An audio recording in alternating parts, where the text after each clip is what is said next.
Bienvenue dans notre vidéo avec 7 conseils simples pour mieux étudier la parole. Premier conseil, les versets parallèles. Certaines Bibles, comme la mienne par exemple, ont une colonne au milieu, entre deux colonnes, qui permet de pouvoir avoir des références sur les versets qu'on lit. Par exemple, on lit un verset sur l'amour, et à côté, il y aura une petite référence sur un autre chapitre de la Bible, toujours sur le même sujet de l'amour. Donc ça permet, au fil de ces passages parallèles, de découvrir notre thème de plus en plus en profondeur. Donc la première manière de bien étudier la Bible, c'est d'avoir des versets parallèles et de les suivre. Deuxième chose, très importante, les versions. Vous savez qu'il existe des centaines de versions de la Bible en français. Beaucoup de traductions ont été faites. Et les versions sont très différentes. En fait, la langue originale, grec et hébreu, est tellement riche et tellement complexe qu'une traduction ne peut pas suffire pour développer la richesse de ce texte. Donc avoir deux versions françaises, ça peut aider.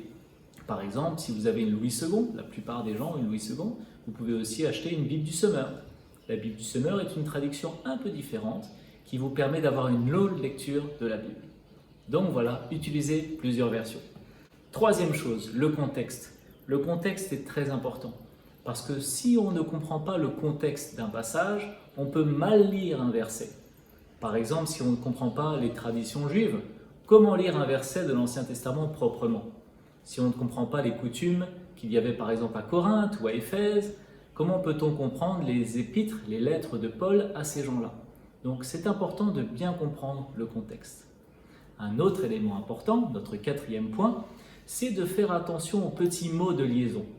Le donc, le c'est pourquoi, c'est ainsi. Paul en est friand. Et avec ces petits mots-là, on peut voir notre verset, quel passage il suit, qu'est-ce qu'il veut dire après, et ça nous permet de voir les chapitres précédents, le chapitre suivant, le verset précédent, et nous donner un contexte déjà même du verset dans son chapitre. Très important, regardez bien ces mots de liaison, ils nous aident beaucoup à ne pas faire d'erreur. Point suivant, le cinquième, personnalisez votre Bible. Écrivez dedans, surlignez, soulignez, dessinez, écrivez pour que vous puissiez vous approprier votre Bible. Et si vous avez une mémoire visuelle comme la mienne, ça vous aidera à vous retrouver dans la parole. Conseil suivant, très important, qui peut bien aider, c'est écrire le thème de chaque chapitre. Vous lisez un chapitre, vous relevez une idée importante de ce chapitre, écrivez-le. Écrivez pour chaque chapitre un thème important. Parfois, il y a plusieurs idées qui sont exprimées, mais trouvez celle qui vous parle le plus. Et le dernier conseil est le plus important. Que toutes nos lectures puissent être dans l'esprit de l'Évangile. Je ne peux pas interpréter un verset dans une autre direction que le message de Christ. Dieu a un seul message, et il y a un seul Évangile, et je ne peux pas aller créer autre chose. Alors attention, que ma vie soit bien fondée sur cette parole du Christ. Si quelqu'un veut être mon disciple, qu'il se charge de sa croix, qu'il renonce à lui-même et qu'il me suive. Ainsi, nous pourrons être sûrs que notre lecture est selon la parole de Dieu, selon le cœur de Dieu. Voilà, c'est tout pour aujourd'hui. Bonne lecture!